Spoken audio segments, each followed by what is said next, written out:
Միերի որոշման մեջ մի քանի անգամ հիշատակվել է, որ Հայաստանի իշխանությունները որոշ փաստաթղթեր չեն ներկայացրել կամ հարցումներին չեն արձագանքել։ Դա ձեզ որոշակի գործողության դրդել է, թե ոչ,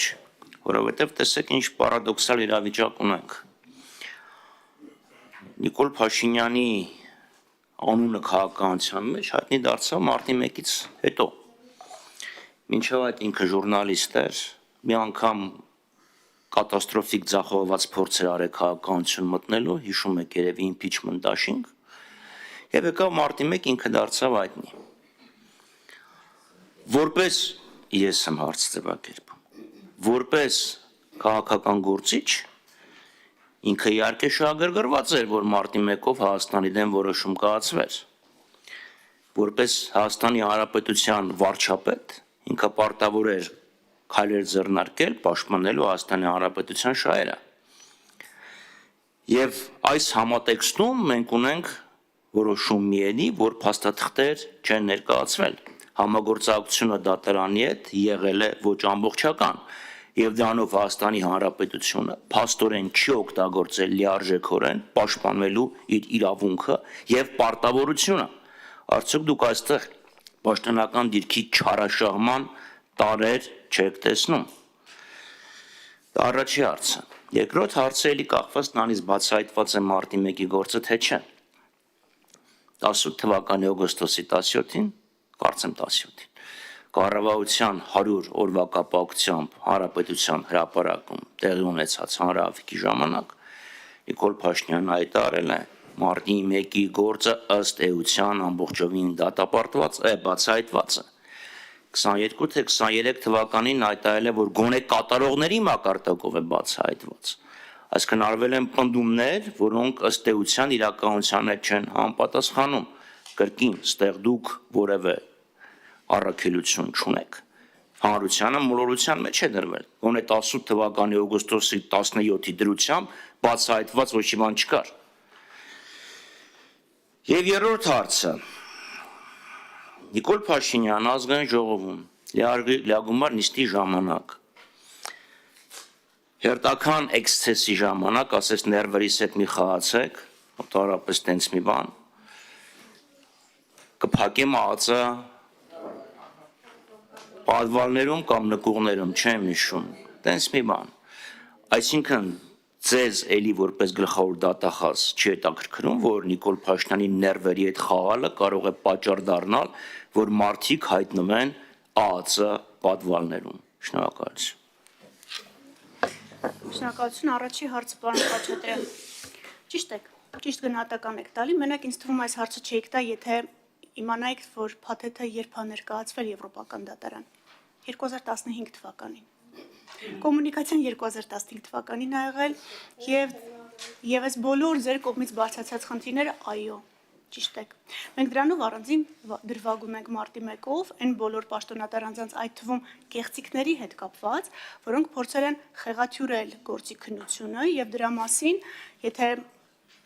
մի օր դատաքննությունը սկսվի, կտեսնեք ինքներդ հրապարակային դատաքննության ընթացքում նույն ամփոստները փոխելու, նույն վկաների վրա ազդելու եւ տարբեր տեսակի կեղծիքների հետ կապված։ Այո, ձեր գնահատականները ճիշտ են եւ 2015 թվականի դրությամբ եւ Եվրոպական դատարանը կոմունիկացրել է այս գործը, իհարկե ցանկություն չկար ամբողջ ծավալով փաստաթղթերը ներկայացնելու։ Իսկ Եվրոպական դատարանի process-ները, գիտեք, սկսվում են վաղ, տևում են երկար եւ հիմա Եվրոպական դատարանի վճիռը երբ որ ընթերցեք, կտեսնեք, որ այնտեղ չկան վերջին զարգացումները գործով, ու դա տրամաբանական է, որովհետեւ Եվրոպական դատարանը, այո, այսինքն ձեր գնահատականները ճիշտ են, իսկ պաշտոնատար անձինք, որոնք դրա համար պատասխանատու են, առանձին դրվագ կա եւ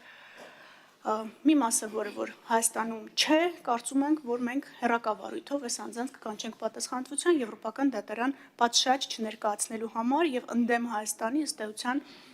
կայացված վճռի եւ բավական բարձր կոնտրիբուցիաների մասով։ Մյուս երկուսի հետ կապված ձեր գնահատականների հետ, ներողություն բացահայտման մասով։ Իհարկե շատ լավ գիտեք, որ դատախազության համար բացահայտում հասկացությունը կապվում է մեղադրական վերդիկտի հետ։ Ես որպես գլխավոր դատախազ մարտի 1-ի հետ կապված քրեական արդարադատության առաքելությունը կհամարեմ ավարտված, երբ որ կլինի օրինական ուժի մեջ մտած վերդիկտ։ Մնացածը քաղաքական հայտարարություններ են։ Մենք այս պահին դատարան ուղարկում ենք դրվագներ, որոնք այդ թվում բխում են մարդու իրավունքների եվրոպական դատարանի վճռի դիրքորոշումներից եւ այս շղթայական բոլոր գործողություններից ու մենք շարունակելու ենք նույն ձևով։ Մեզ համար մարտի 1-ը կդառնա բացահայտված մեղադրական վերդիկտով։ Մենք այդ ժամանակ հստակ կասենք, որ ունենք անձինք, որոնք մեղադրվում են կոնկրետ գործողությունների համար։ Մնացածը քաղաքական հայտարարություններ են։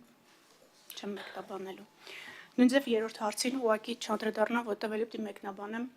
ձեր գնահատականը քաղաքական։ Շնորհակալություն, արձագանք ունեք։